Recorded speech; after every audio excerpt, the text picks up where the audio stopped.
এক ইহুদি নারী ছিল যার বন্ধু ছিল মা ফাতেমা ভালোবাসা প্রেম মায়া মমতায় ছিল তাদের অনুপ্রেরণা ছিল তাদের অনুপ্রেরণা একে অপরের চিন্তা ভাবনায় একে অপরের চিন্তা ভাবনায় গাথা মায়ার বর্ণনা ভালোবাসা প্রেম মায়া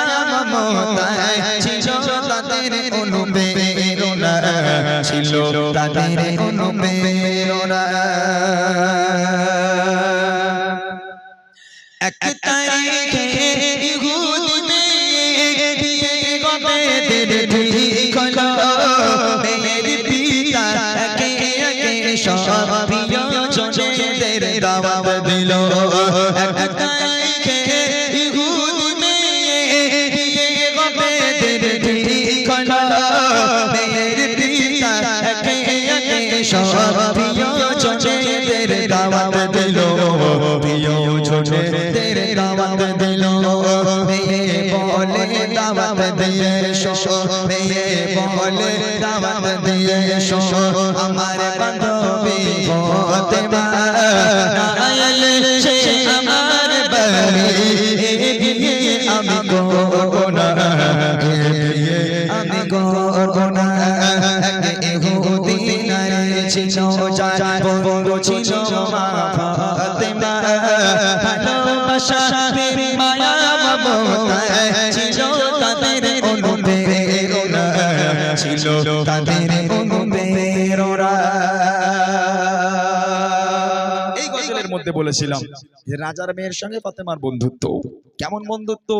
একে অপরকে না দেখে থাকতে পারতো না। রাজার মেয়ের বিয়ে ঠিক হলো, সব রাজার মেয়েদের দাওয়াত দেওয়া হলো। বান্ধবী বলছে আব্বা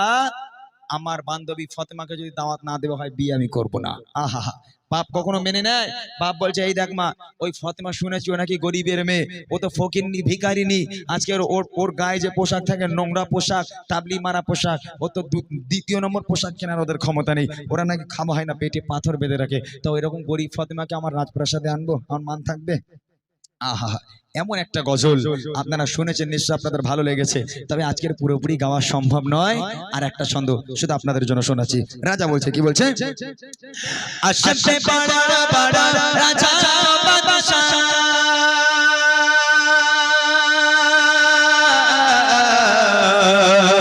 আশে পাড়া পাড়া রাজা বাদশা তোমার বিয়ে আমার বাড়ি গরিব ফাতেমা ছেঁড়া জামা আছে তার কোনো নূতন শাড়ি আছে তার কোনো নূতন শাড়ি বাড়ির সম্মান হতে যে বদনা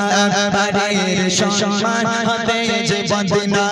আসলে গরিব ওই ফাতেমা শোনো বেটি তোমার প্রস্তাব মেনে নিতে আমি পারবো না মেনে নিতে আমি পারবো না ইহুদি নারী ছিল যার বন্ধু ছিল মা ফাতেমা ভালোবাসা প্রেম মায়া মমতায় ছিল তাদের অনুপ্রেরণা ছিল তাদের অনুপ্রেরণা ছিল তাদের অনুপ্রেরণা ছিল তাদের